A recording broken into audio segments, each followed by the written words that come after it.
You're listening to Freedom Talk Radio with your host Andy Peacher, live from the UK. Email us freedomtalkradio2013@gmail.com or visit us at freedomtalkradioonline.com.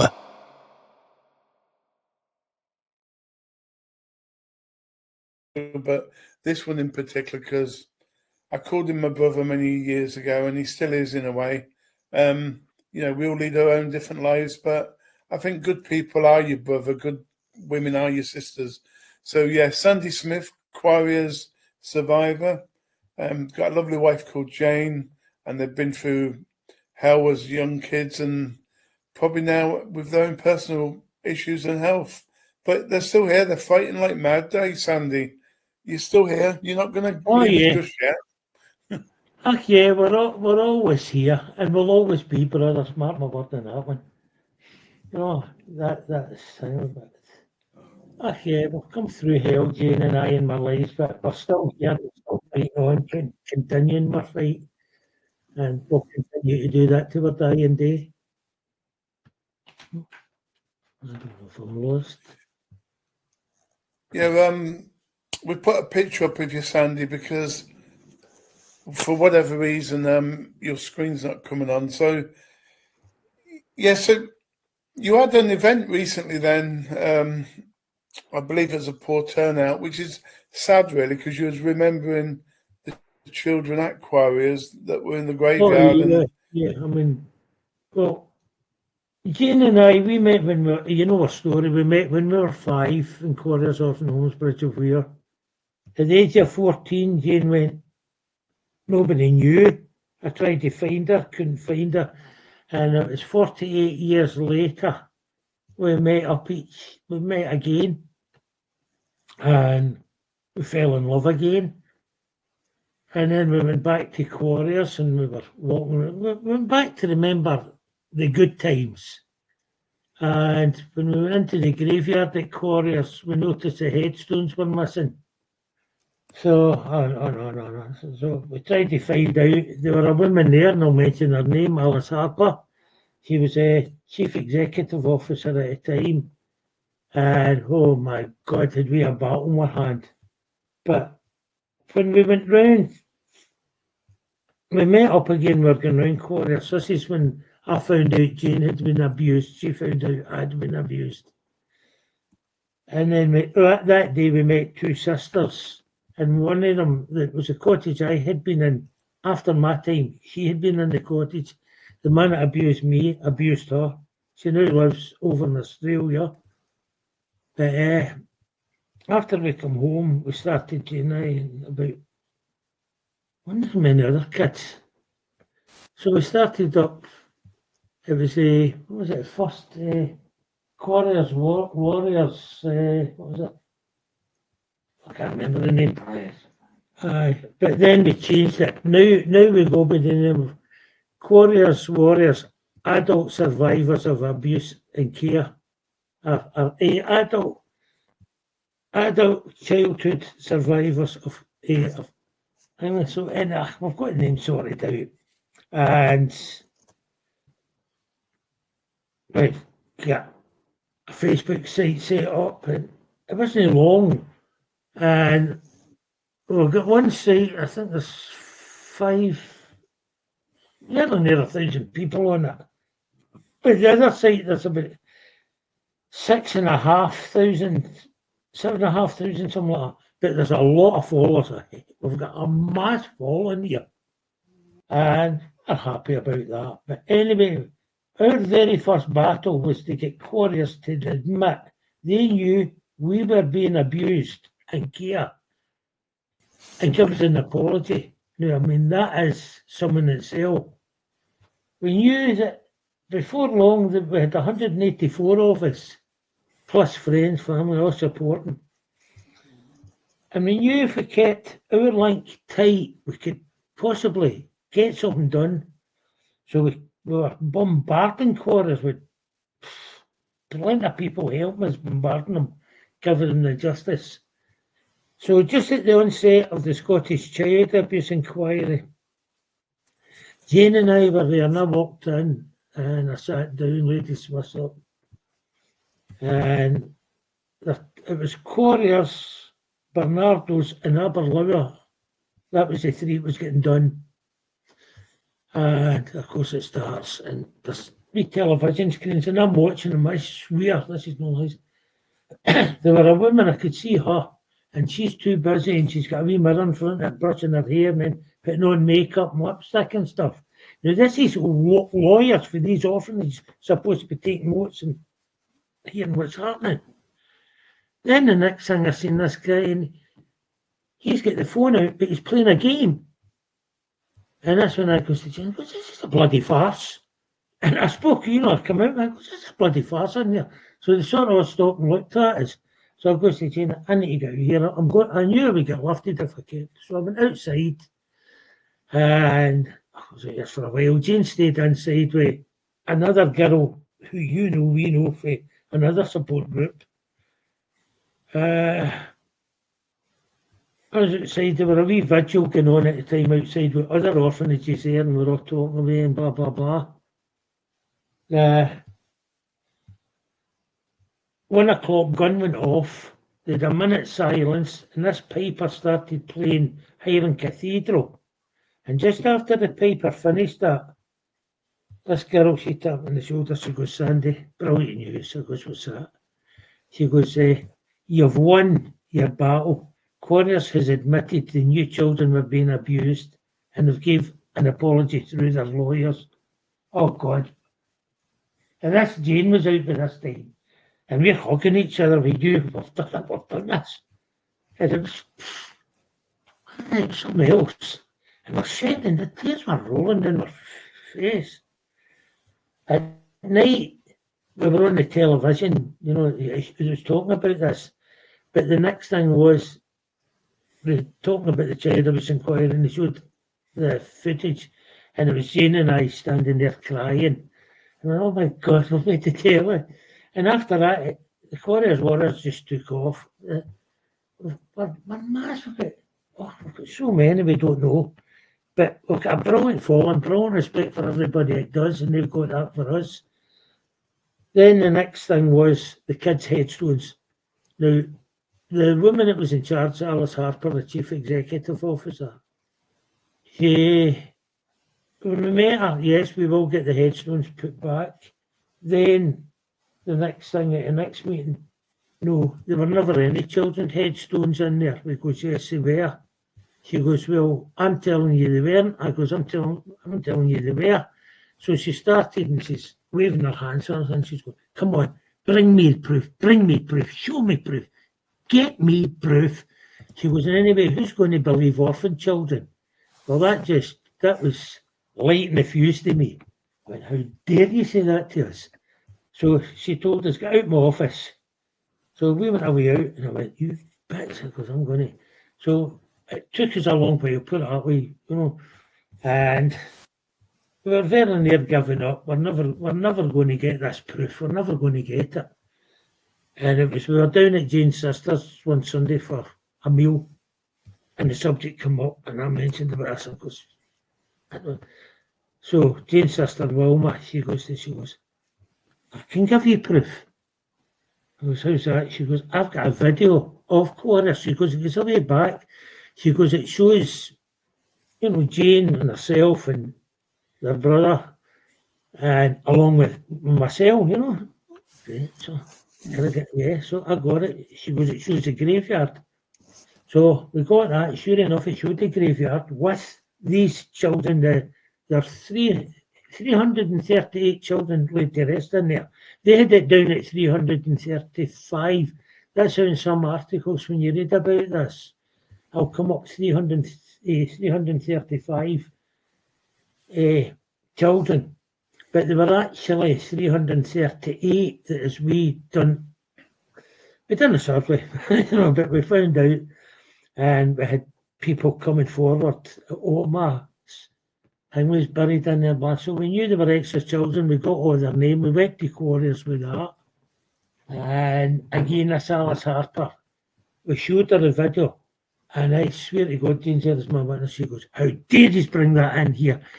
That's doctored. That's not our graveyard. I goes, well, watch. There's William Quarriers. Yes, it's doctored. Get out, you orphan scum. And that's saying, you orphan scum, get out of my office. So I was, you bit. So I had no other option after that. I went to the press. And that's when it started really. Oh my God, this went big. The next thing was, hi Sandy. It was an email. Hi Sandy. I hope you're feeling well, you and Jane.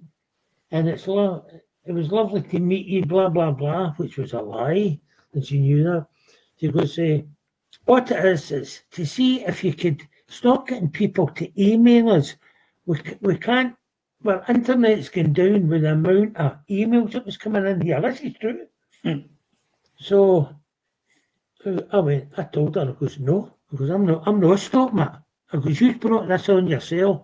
I goes, and can you not remember, we're orphan scum. Oh, I'm sorry, and everything else. So I do the email. So I'm not saying the newspaper or who, but this guy done is amazing. And everything we were showing it, there's the proof. We've got all the proof we're showing them. And of course it was going out, and this is what they've said, and blah. So it did bring Quarriers down, drastically brought them down. So eventually they agreed, yes, they would. So they invited Jane up, and we had to cut the first sword so that for putting in headstones sort of thing. So we done that. Took us 5 years, just over 5 years, from us starting our fight to we ended it. And I was up in Dundee at the time, and it was my mate Alan, who you met on Moreland, and he said, he goes, Sandy, I've got brilliant news for you. Watch this photo. He goes, you've won your battle. You Jade. He goes, no Warriors. He goes, there's the last headstone. And what they'd done, to save money, instead of putting up 338 little headstones, they put up 155 headstones. Some of the headstones has got 1, 2, and 3 names on them. Well, we were angry at that, but then we started getting messages in for descendants of these people from Canada, Australia, all over the world. The amount of messages we've been getting sent, and even today, has been unreal about getting this done. I met up with a woman from Canada called Laurie of Chesky. And this was the British Home Children, which is another thing. They were way back from 1800s right up to the 1970s. There were up 10,000. It's estimated over 150,000 British children were sent to these far off shores. If you've never heard that, Andy, just go on to YouTube and type in British Home Children Canada. This is what led me to Laurie of Chesky. Next year, if my health, I'm going over and I want to meet Laurie. I want to see where these children were taken to from Quarriers, because there were a lot. But anyway, this got me involved with the British Home Children. And oh my God, there were one kid went a missing, and they started searching for this poor kid. And eventually they got his body. It was in a coffin too small from him. His feet and his hands were burnt off with frostbite. The pitchfork they used for the hay and that, there were that many stabs for this pitchfork they could not count. There were thousands upon thousands of holes where this guy had been crazy. He bent this poor child's body into this coffin, it was too wee, and threw the kid's coffin on a cow's dung mud into rot. That's just one of the nice stories. There are a lot more. Yeah, I'll just comment quickly about the British Home Children, because it's nice to explain it a little bit. Just a little brief paragraph. British Home Children were approximately 130,000 children. They were sent from the UK to the Commonwealth countries. particularly Canada, Australia, South Africa, between it started, believe it or not, the 1860s to the late 1970s, serving as cheap farm labour, domestic workers. Many were orphans, often poor families, separated from their parents without their consent, and often experienced harsh working conditions and mistreatment and abuse. The scheme, which aimed to resolve poverty and overcrowded in the UK and provide labour for Dominions, whatever that means. And they've still not issued a formal apology, apparently, according to Google. No. This as well, as I was mentioned, everybody's heard of Bernardo's, but Bernardo, he was actually charged, was it 89? 88? Sorry, Dr. Bernardo had 88 charges against him for abducting children and sending them against parents, will or authority, to Canada. Now, the bit they don't tell you is, back then, every child, away back in 1800, it was sent there, they received £100 for, plus 10 shillings, like 50 pence in today's money, every year for their children. So it was money making. Dr. Bernardo's was also suspected to be Jack the Ripper. Wow. You'll see my words are true. I've got all the proof. I can back everything up. I can't say anything, because if anybody wants to go ahead and press charges, I can show them the paper, but I've got it all stashed. Hundreds of it, kind of way back. They say that it was over 100, the true count is over 150,000 children sent to these countries. Right? They were sold for child slaves. That's what they were sent there for. It was just money. Now, coming on a bit further, after I met Jayne, blah, blah, blah, I was taken into hospital where I almost died as well. I was taken in with double pneumonia and I had COVID. Then they discovered my lungs, my liver, and my kidneys are. I'm in my way out. There's no kidding on here. So, at the end of this month, my heartbeat goes up, down. I keep passing out and stuff. So what they're doing is they're taking me in, and they're going to stop my heart. They're going to kill me. And then they're going to bring me back to life, put an electric current through me, bang, and that should bring everything back to normal, which I'm not looking forward to, but I know it works, so I'll go for it. But there were other things, and I found this a bit strange, because Jayne was bothered with her back, and then with a lot of girls, adult women now, my back sore, this sore, that sore, blah, blah, blah. The boys, my liver, my kidneys, my heart, and other parts, they were, so this is weird how we're all suffering the same. Now, we do remember, every single one of us, remember, when we were in Quarriers, been taken to the hospital, the Elise hospital in there. From school, we were marched up to the hospital with the stripped into our pants and vest. We were outside where we'd gone for the X-ray and our injections.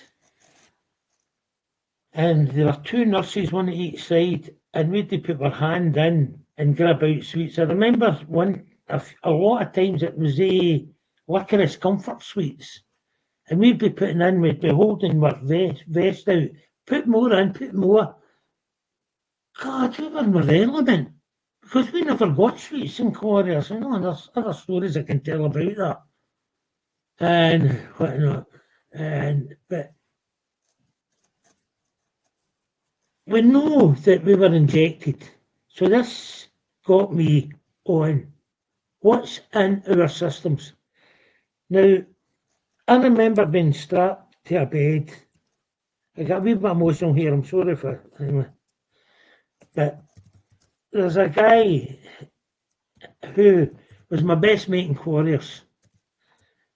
And we lost contact. We met up again, like Jane and I, a few years ago. Oh, and Jane will tell you things we say to each other. Stuart's his name. I'll not give his second name, but I can say what I want to Stuart, and I've got his permission used in me. But when I was in there, I remember being strapped to this bed. There were two guys in white coats. There were this big machine, and there were these wires coming off. They were on my body, and I had wires for all I was only a kid, on my testicles, on my penis, and that. I remember them. And I remember feeling an electric current down below, and oh, that was sore. And they kept turning up. I can remember screaming, but I passed out. This just wasn't once, twice, three. This was a lot of times. There's other guys this happened to as well. Stuart was one of them. When it came, we got married, start a family, we couldn't. I went for tests, it was me, and it was through what Quarriers done. Well, it wasn't Quarriers, it was, this was caused by the Ministry of Defence. Now, I'm fighting a hell of a case here, Andy, I ain't kidding on. I'm calling out the Ministry of Defence, and I'm also calling out the Westminster government at that time. They knew what they were doing to us. I've got the proof. I've got it here in front of me. We were used in experiments for the Cold War to see how certain chemicals injected into us would react. Also, if you Google Lennox Castle Hospital child experiments, you will see that the UK government are guilty as charged, and I'm calling them out. Right now, I'm calling them out. Sandy, I've got on screen now. It says basically orphans were used in trials of vaccines. It says hundreds of orphans, some mentally handicapped children, and children in care were used in secret experiments to test vaccine drugs in the 1950s and 60s. Of course, it's not linked definitely to just 50s and 60s. I mean, other articles have got... No, this has been going on. It was all during the Cold War year. This is when it was. If you go on and you type in Lennox Castle Hospital child abuse, Andy, this is unreal. And it tells you about the children were used in experiments for the Cold War to see how things was. It also goes on to talk about the planes that was flown down the east coast of Scotland into England, dropping chemicals in the people. Now, in the east coast of Scotland, away back in the 70s, there were kids being born with no arms, no legs, destroyed. Many, many people were dying of cancer, and this is what they were doing. They were dropping these chemicals to see how they would react. It's all down there, it's all proof. Now, I started, when I was getting the proof, I went to my MP at the time, and I'll name him Gavin Ewlands. Gavin Ewlands from my area. And I went with Jane, and I put my case forward, and they called me a liar. How dare you come into my office and say things like that? Nothing happened. He goes, you better have proof to back you up. I goes, well, my words I have. He goes, well, can you show me proof? So I went in and I pulled out the letter, and I've got it here in front of us. Now, this is for the National Health Service, Greater Glasgow and Clyde. Legal Aspects Team, second floor, admin building, Gartnavel, Royal Hospital Campus, 1055 Great Western Road, Glasgow, blah, blah. Alexander Smith, my address, blah, blah, blah. Now, this letter was dated on the 16th of the 2nd.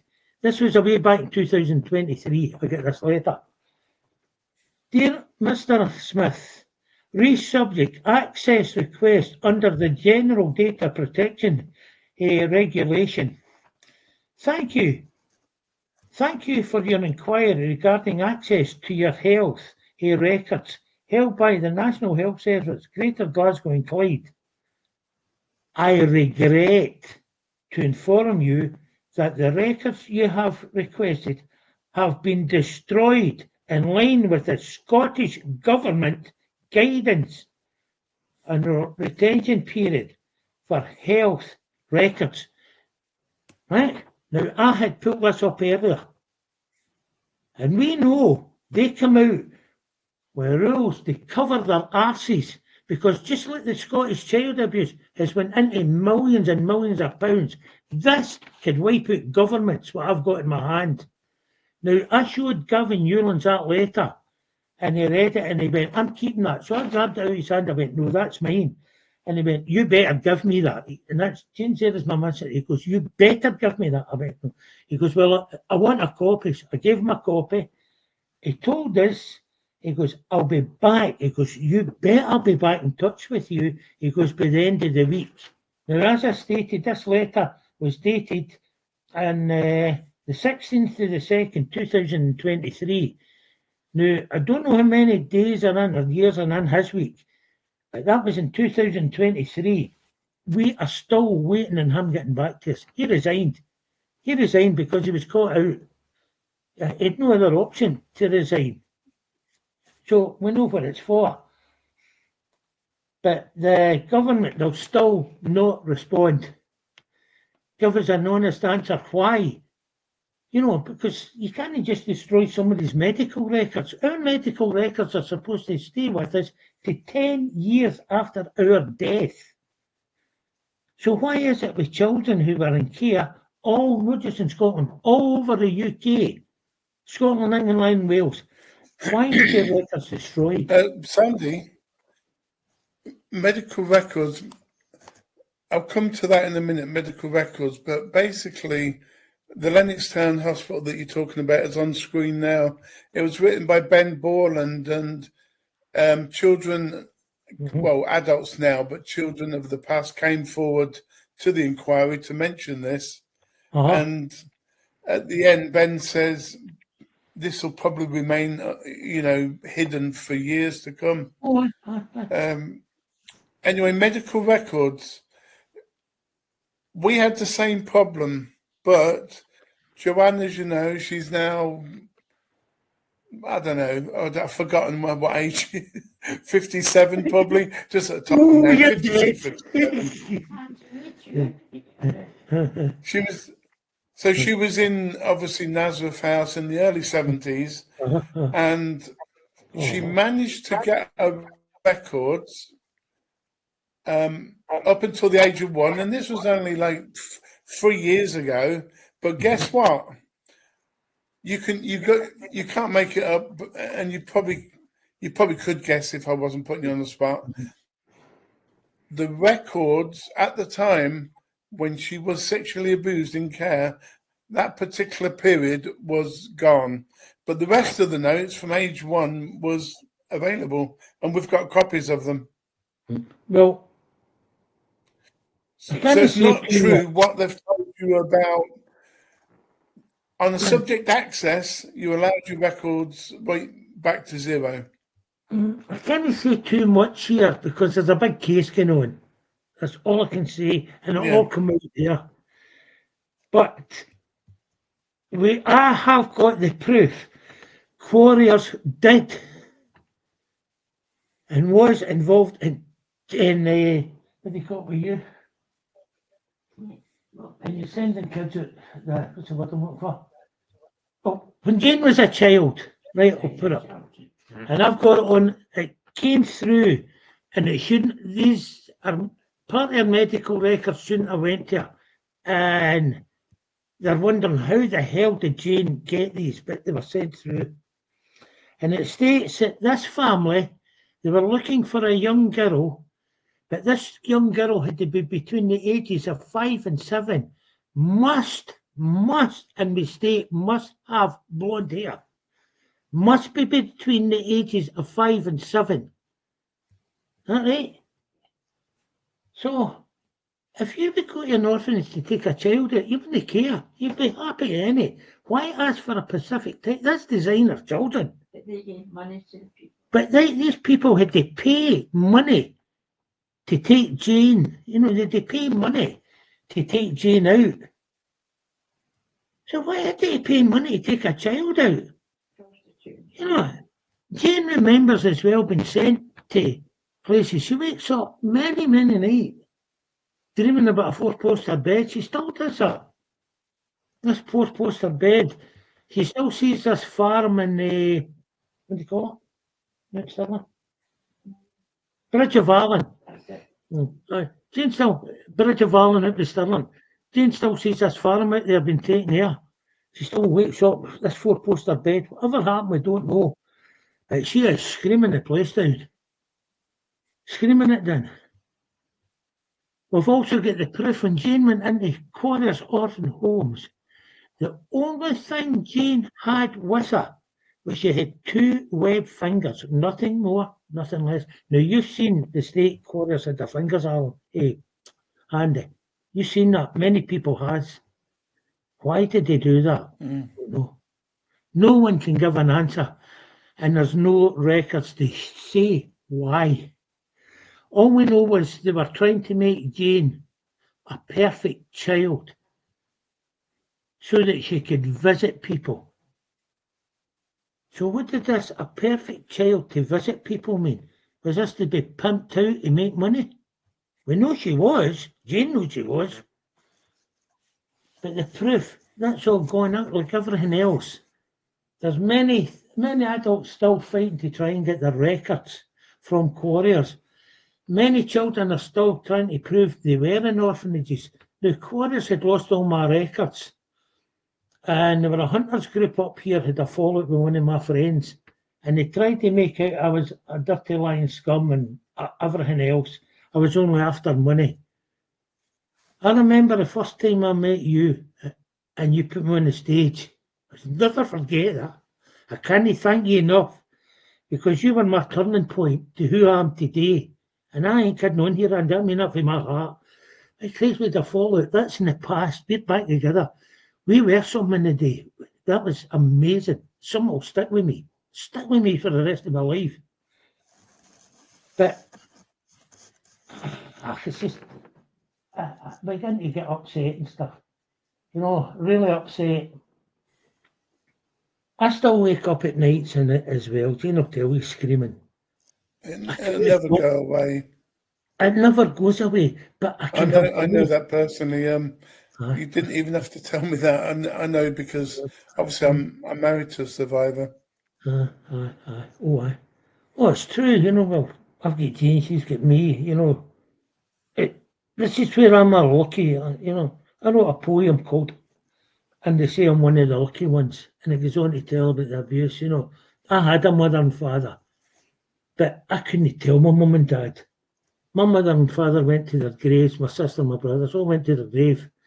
They knew something was up, but they didn't know. The only person who knew what was up with me was my sister Isabel, because she was, I don't talk enough about that, and I would never, but she was abused in there as a child. And we knew each other, but we never spoke about it, but we knew each other's darkest hidden secrets. And it was my sister Isabel that helped me more than anybody.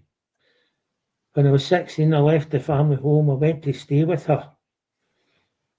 I left school. I gave up. I couldn't read. I couldn't write. I was total useless. My first job was in the leatherworking Bridge of Weir. Then I went to a farm.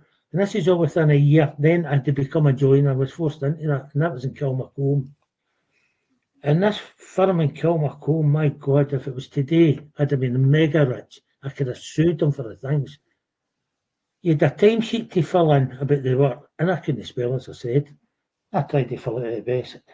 And the guy who owned the place would come in with this timesheet. It was in an A4 bit of paper. And he would go, come here, man, come here a minute, come here. Can any one of you tell me what Mongo's written in here? Look at the village idiot, that Mongo over there's written. And they would all be fucking laughing at it. What's this supposed to be? And what's that supposed to be? I hurt. Rather than ask why, it's better to run somebody down. Even today, people run people down. to the lowest because that makes them feel better than you. Still happens, and it will continue to happen. But that's carried with me. And then at that time, you started to learn more about sex. You learn, what happened to you in the orphanages was far from wrong. Then you hear the rumours that comes out with this, a stigma, like, oh, if you were abused as a child, you'll go on. I never wanted to abuse, I would never do that. And that's just when suicide came into me. Well, if I'm going to abuse a child, I'll not be here to see it. So I went down the road of trying to end my life. I've done that many a time. In 2011, I took a mini stroke. I took another one in October 2011, I took a mini stroke. In November of that year, I took another one. The first week in January, I went back to my work and I took a heart attack. And I was in for a few weeks. I come out and I caught my wife cheating on us. So everything was just gone. And I took an overdose of pills. And, I don't know, man, and I took a whack. I was seen in the village, going round about, and I was walking out in front of cars and stuff. I was like a drunk man. I don't know. And somebody had phoned up, which I thought was my son, which is another story for a rainy day. But that hurted, by Christ, this hurts. But anyway, they'd phoned up this guy I thought was my son, and they told him about me. I was in the village like a drunk man, go and get me. And at that time he goes, he can go in Effie's cell, he's nothing to me.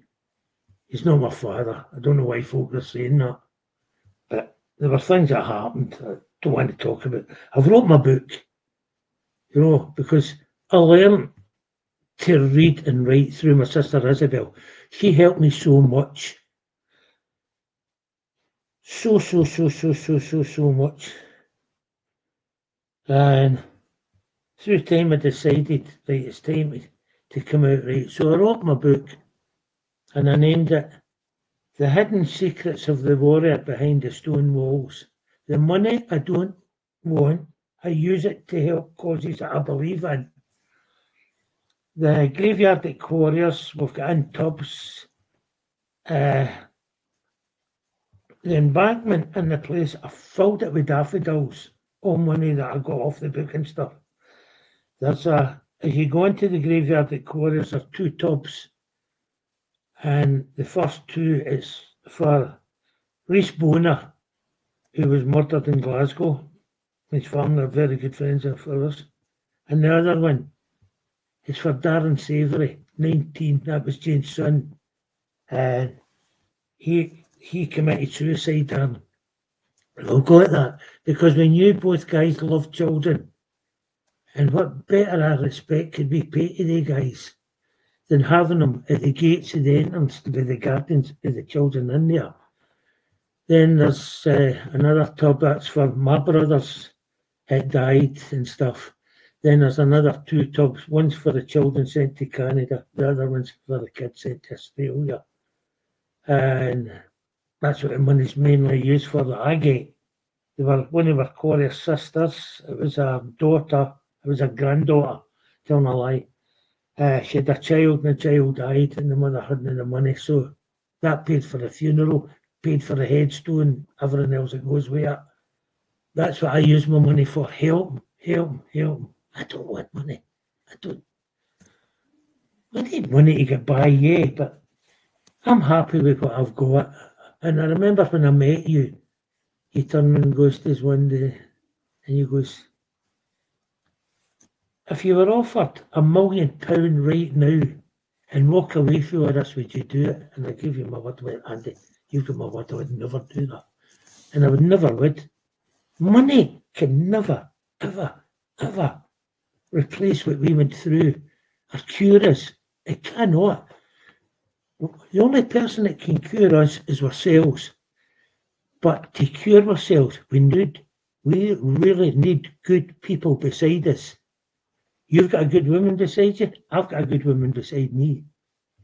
She's got a good man beside her. So we can go on and progress our lives and make our lives what we want to be. We can never go back and change the past. That's done. It's happened. We can learn from it and make sure no child will ever go through that. But it's getting governments to listen to us because they don't want to, because they're all corrupt. They're all involved in it. And there's no doubts in that. You can go right into royalty if you want back. You know, I was even threatened, James, there as my witness by Nicola Sturgeon, because I spoke out about her and child abuse and how the Holly Gregg case and stuff, you know what I'm on about there. And Nicola didn't like me the way I was going on about it. So she put out the hitmen in me at one time, and I was warned that watch my back, because if I keep talking out, what happened to my good mate Willie McRae will happen to me. And if you go into Willie McRae case, he was murdered because he was going to talk out about child abuse. So this is the way we're treated when we want to speak out. We're silenced. I remember one woman that we both knew at one time. She down south, and you went and met her, and she took you out in the car, and she was telling you, this car will meet us here, and I'll leave there, and blah, blah. What happened to her? There have been many. There's a woman right now I'm trying to find out. Was put the coffee down and nothing. Carol, No, Mel Kelly. Mel Kelly, sorry, Million. But this woman, Mel Kelly, and this woman, I mean, she was the best, and I mean, she was the cream of the cream when it come down. She lived in Australia at one time, and it was the time all these coal mines were going in fire, mysteriously. She found out, she nearly wiped the government out. So she had to get out of there quick. So she came over to Irvine in Ayrshire. She stayed there. He knew exactly how we could go into Quarriers and take over and get everybody's records and try and discover what the hell happened. And there were other things. And this all was made public at one time. And the next thing, Mel Kelly went missing. Her husband, he was housebound. He could not get out. He went missing as well. Her two daughters put up a thing on Facebook about their mother and their father being missing. They didn't know where they were. This was about a week later. And one of the daughters come up. Oh, hi guys, just to let you know, my mother's been found safe and well. They're okay, so don't worry. The next thing, these Facebook sites were taken down. Why? We don't know. The two girls, we've never heard from them again. We don't know where they are. No one knows where these people are. So what the hell has happened to them? And as I say, that woman who I was talking about, she was telling me she went missing. There have been so many people. When we speak out, we mysteriously go missing. That's how when I put it out, I state this. If I go missing, you know who to blame. Because I'm not going to do anything stupid. Yes, I did try to commit suicide. I will never do that again. Because I see Jane the way she is, because of her son doing that. I vow and I swear I would never, ever, ever do that again. But this is what happens when we try to be the brave warriors and go ahead and we challenge governments and stuff. They don't like us. They despise us being that. You've heard it yourself. You know, I mean, I remember one guy one time, and it was the very first time I ever spoke out. The guy from down there, and he was helping a young girl from Aberdeen. You probably know who I'm talking about. That guy was in hospital and they said he died of cancer. I don't believe that. That's my view. I don't believe he died of it. That man was a gent. Christ, he was a one-off. One-offs are hard to find in your life. And it's not any people are no longer in your life. That's when you realise, well, just how much you miss them. And that is true. That is true. I mean, that guy, I remember the first time I spoke out, I was talking to you and along with him, and he goes, listen, he goes, if you get nervous, just look at me. And he's giving us a thumbs up and everything. And then Jane spoke out. We've done the same. Aye. But bad things happen to us. It does. There's no ifs. The corruption in government to cover their own backsides is shocking. Absolutely disgusting. People go, do you think you'll ever get full justice? That's easy to answer. No. Will child abuse come to an end? No. There's too much money involved in this. Too much money involved. I took Jane up to Glasgow one day. To a place called Govan Hill. Well known. From there, we went down to what's known as the Four Corners. When we went to Govan Hill, I stopped before we went round. I goes to Jane, just watch. Tell me the most thing you see. I drove round once and I stopped. I goes to Jane, I goes, what did you notice? She goes, there's an awful lot of the same shops, fruit shops. She goes, I also noticed a lot of elderly men with young children and people running about. That's right. From there, we went down to what's known as the Four Corners in Glasgow, underneath the Central Bridge. But when the second time, when we drove round Govan Hill, Jane's there as my witness, it was laser pens. God, the car lit up with them. They were shining them, trying to hit our eyes and stuff. So Jane got panicked and we left. That's when we went down to the Four Corners. And I swear Jane's is my witness. I went, oh, proper. But when we went down there, and I'll mention the shop, McDonald's, at the Four Corners in Glasgow. There were guys standing at each door. There were kids as young as 7 going in. We could see them handing over money and coming out with a wee bag of white powder. We seen that. We walked further up. We seen these black guys. The kids, they were a beautiful wee girl. She was about 7, wasn't she? Not your lass. They put into the net. She's about 7 or 8. And she was screaming, help, help, help, help. And I swear, Andy, may I rot in hell if I tell you a lie. We seen that girl getting put into a Mercedes. I got the registration number. I reported that to Police Scotland. Police Scotland goes, it happens all the time. That was their word to me, and I swear that's true. It happens, nothing was ever done. Wow, that was bloody I had the proof. terrible. This is a very serious allegation. John Porteous, the beast of the bell tower, was very friendly with Jimmy Savile. There were 2 boys taken from Quarriers orphan homes to an unknown address. One of them was murdered. I had a video with this guy on film talking about this, breaking his heart out. That he was given a knife by Savile and told to stab the guy and he was going to get it, and he would let people know in Quarriers what he was doing. The guy did put the knife, but the guy was dead because Savile had his hands around the guy. The guy knows now.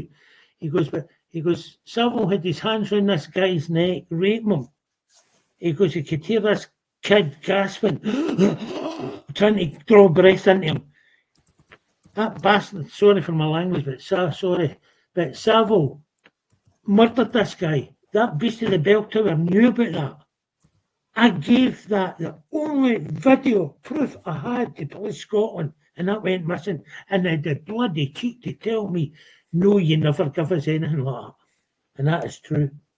That is true. Jane said as my witness that I gave them. There were other people seen that video. I let them see it.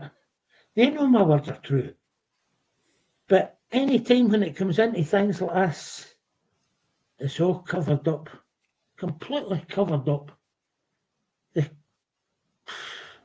How can we ever go over what happened to us with the corruption that's going on in our motherland? That'll never heal. I am now when I see young kids, I feel sorry. Heartbroken. You wonder if their lives are going to be destroyed. You wonder what life's going to be for them later on. Is their children going to be raped, abused? You don't know. I was married to Satan's daughter for 38 years.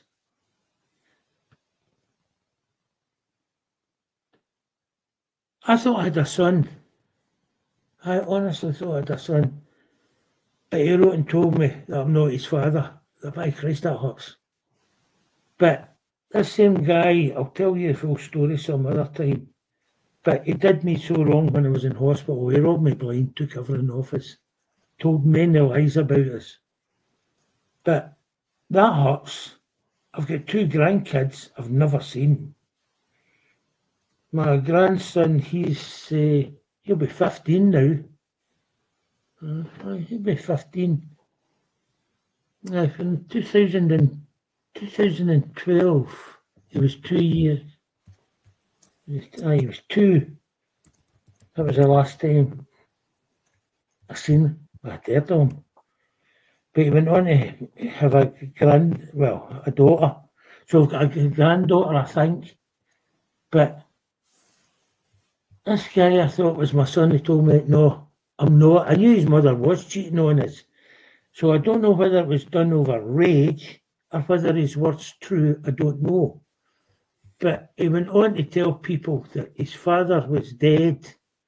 But he does use my name when he was going for jobs, because where I lived and where I worked, where I was brought up was a place in Kilmacombe called Glenmill House.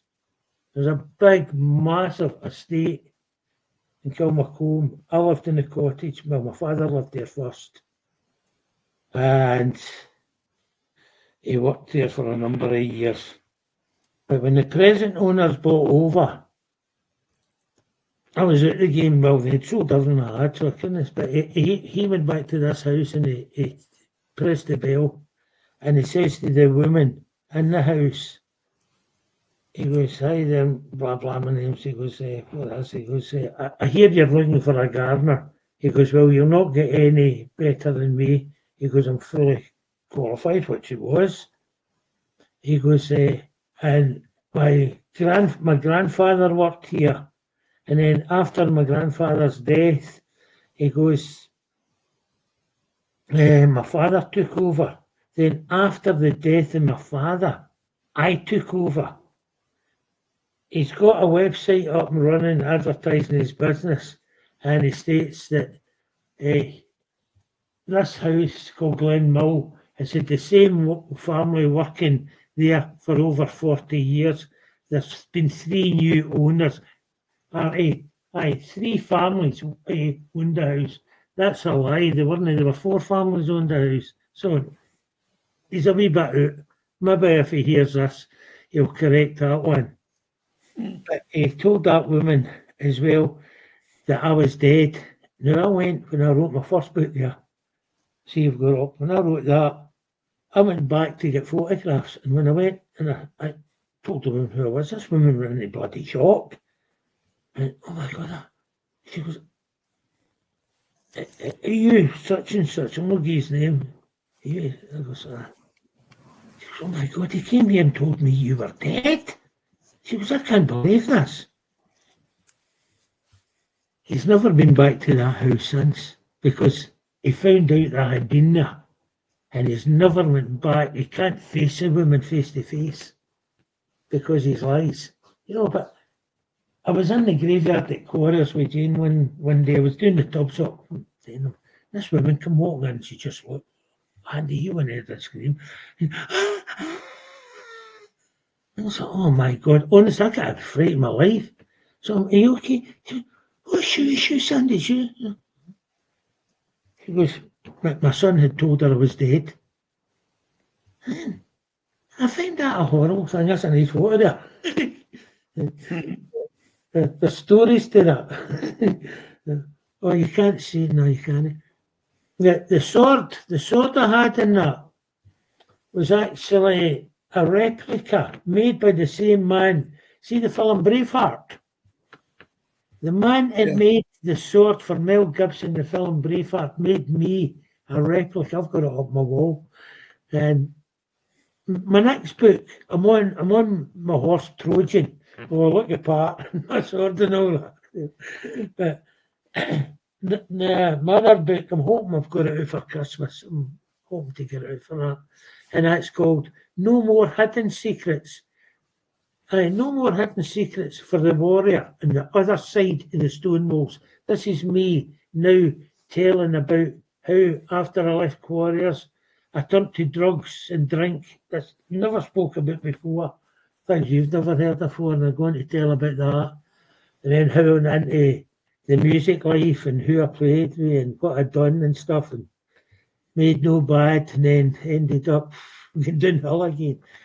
But it's like the first one, it's got good bits, bad bits, laughable bits, sad bits. It's my life. And as long as it can bring people a bit of comfort and help people just to improve their life, I've got everything off it. I don't want every money goes to help someone, and that's what it'll be. If I die, Jane knows the money will be left to keep the tubs and quarters every year and fresh flowers for the kids in there. That's what it's for. I don't want it. It's priced £12, bit steep. The next one will be £10. I'll bring it down a couple. But for all I got off it, I only get about £3 a book or something like that if I do. But it's selling well, so I can't moan. It's helped a lot of people, and it'll continue to do that. But that's the way it is. But that's what I fight for, and I keep fighting for. But we've had some lives, haven't we? We've had some adventures in my bay and all. I could write another book about some of the adventures we've been on. We've been here, man. We've been everywhere. No, that's what it's all about, isn't it? Trying to understand the past, try and live with the present, and look forward if you can to the future. And if you can help people on the way, then it's going to help you tenfold. Oh yeah, It's never about the money, as you said. It's no. If you can give 1 minute's help to someone, that gives you 10 hours back in happiness. And the rest. Yeah. As I say, our last service there in the graveyard, this woman come over to me and she went, yeah. She goes, I've always wanted to give you a big hug, Karen. I went, yeah. She gives us this big hug and a kiss. She goes, this is not just from me. She goes, this is for my daughter. And she started crying. And I said, you okay? She goes, you'll never, ever, ever know what you've done for me and my family. She goes, my daughter, she was only in her teens, she was 14 somewhere. And her daughter was suicidal. She'd attempted her life many times, according to the woman. She was, but one night she was in her room, she come through and she was crying. She gave her mother a hug and she apologised. She goes, Mum, I'm so sorry. She goes, I didn't know how much I was hurting you.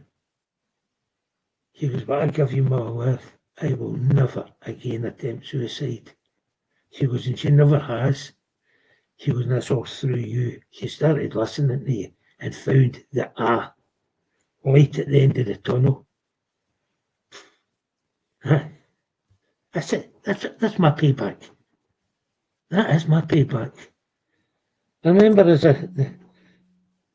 way back in the early days when I met you, and it was at New Lanark, that event there. I remember saying to you, if I go in there a day and I come off and just one person gets comfort, I goes, I'll be over the moon.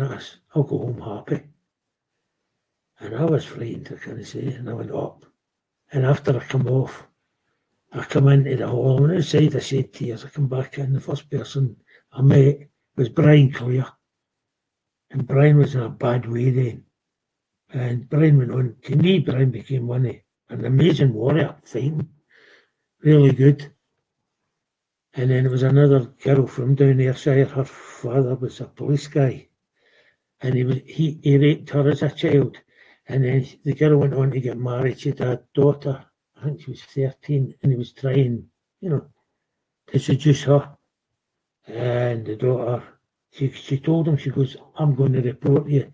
And he donned his uniform and pointed to the 3 stripes. He goes, who are you going to believe, you dirty bitch? He goes, that's all, you're a bitch. He goes, you're here for my pleasure when I want. Don't forget that. That's true. So this girl, she'd heard me at that conference thanks to you. And Jayne took her under her wing. And a few years ago, we were in Glasgow with an event we were talking at. And that girl was there and she was thanking myself and Jayne, because we took her under our wing and we gave her every bit of support we could. And that's what it's about. If we can get people like that to come together, just give support, a bit of comfort. There's more warriors, even out there tonight, breaking their heart.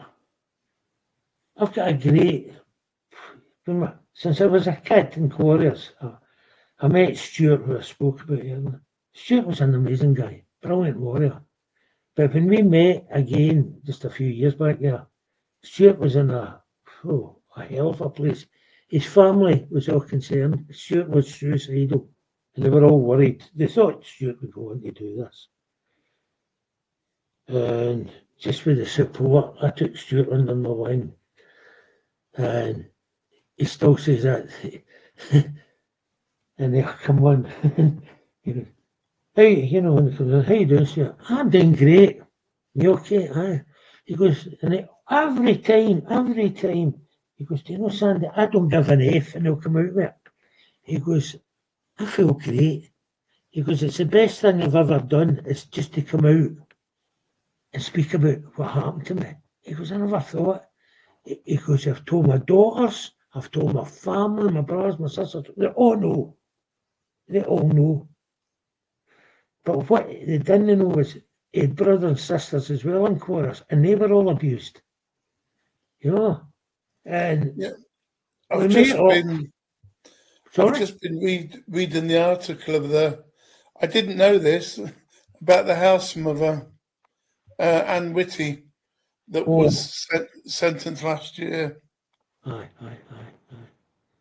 And well, the comment from you personally at the bottom of that story was she should get a prison sentence reflecting all the years of how she's put the children through. Yeah. Which is very true. Yeah, because in my new book, I mention, I give their names and the charges and the sentences. And you see this, then you'll realise there's no justice. No justice. We'll never get that. There was the beast of the bell tower, John Porteous, sent to Peterhead prison for 8 years for sexually abusing kids of all places in the church bell tower. Abusing kids in there. He was sentenced to 8 years, down to 6, down to 4, and let out in 2.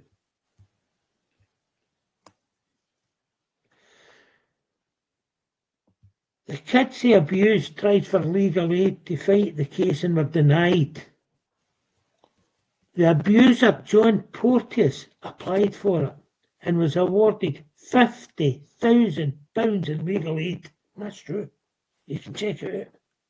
He got 50. How the hell can an abuser be awarded £50,000 and the children he abused don't get a penny to fight their case?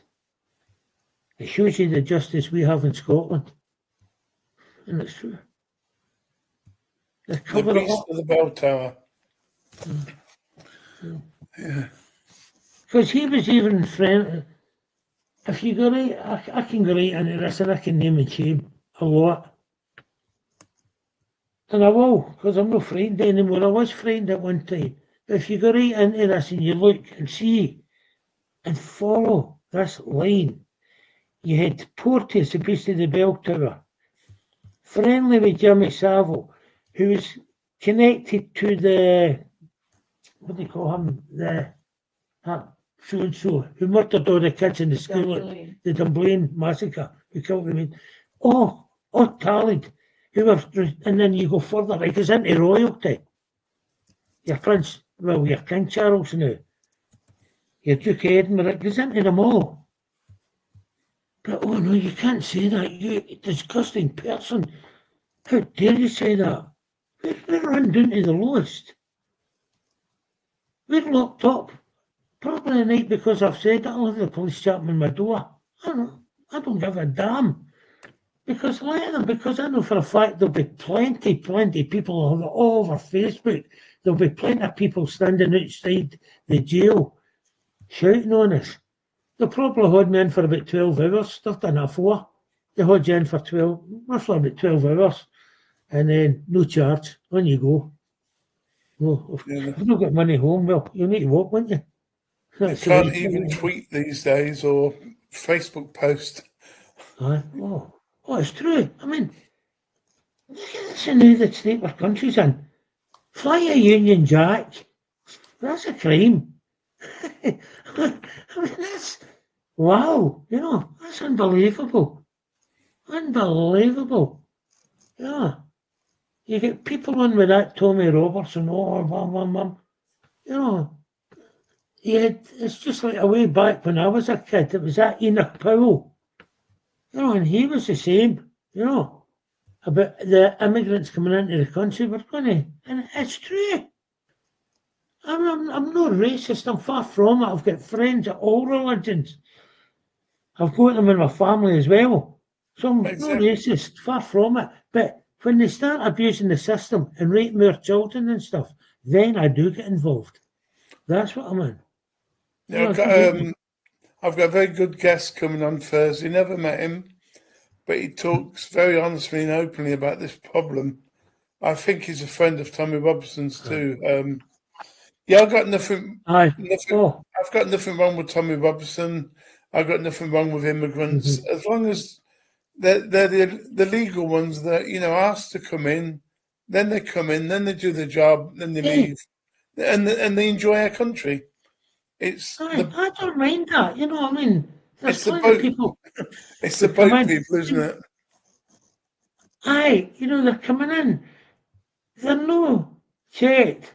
There was a thing there, and they were handing out leaflets. Rape the white women, get them pregnant, and then that's it. You'll be allowed to stay in the country.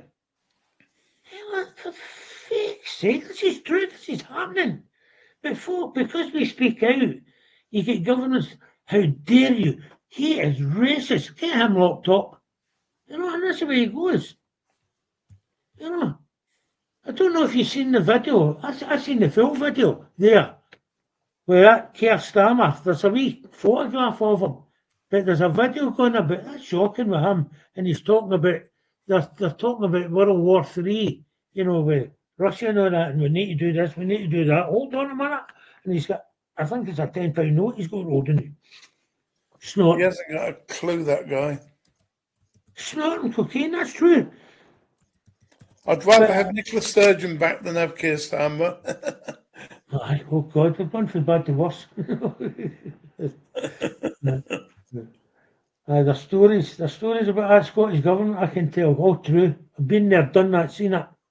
The way, how when you're out in the street, how to present yourself so that people think, first thing you're told, if you're out in the street representing, look for somebody with a child and make as much fuss with that. Get that child in your lap. Oh, you're beautiful.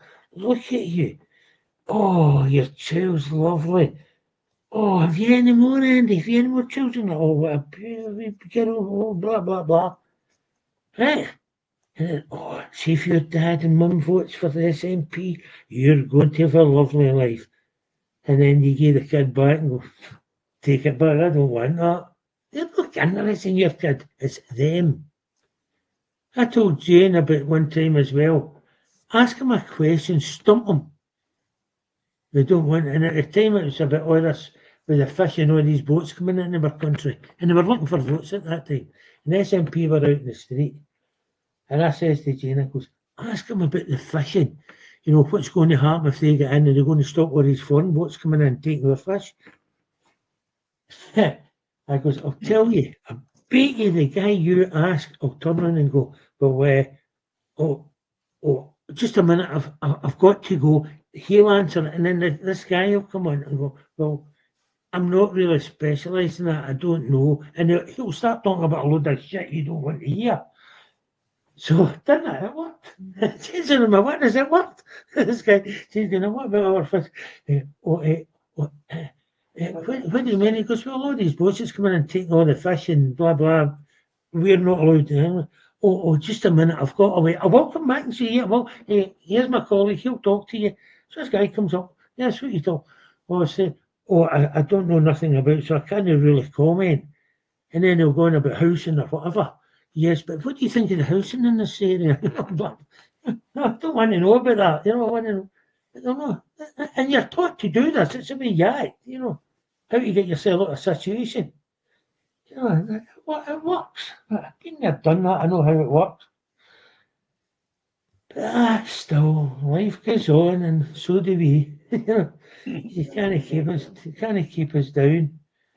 Sandy, it's been a pleasure again to catch up on the live stream with you. No bother. Any time, we're always here. The same day, again. Good night, Andrew. Good night. It's only if people wanted to get in contact with you, is there a little group that you can tell everybody they can join? I've got many people I could get to come on your show if you want. Some of them's got some stories. Yeah, that as well. But if people wanted to, you know, if they're listening now and they want to contact you, or they want to be a part of your group, what is the one? How do I get to listen to you? That's the thing I don't know. You know, you're talking about next later the week you're on again. How do I get on to listen to that? I'll send you a YouTube video after this. Aye, so it's usually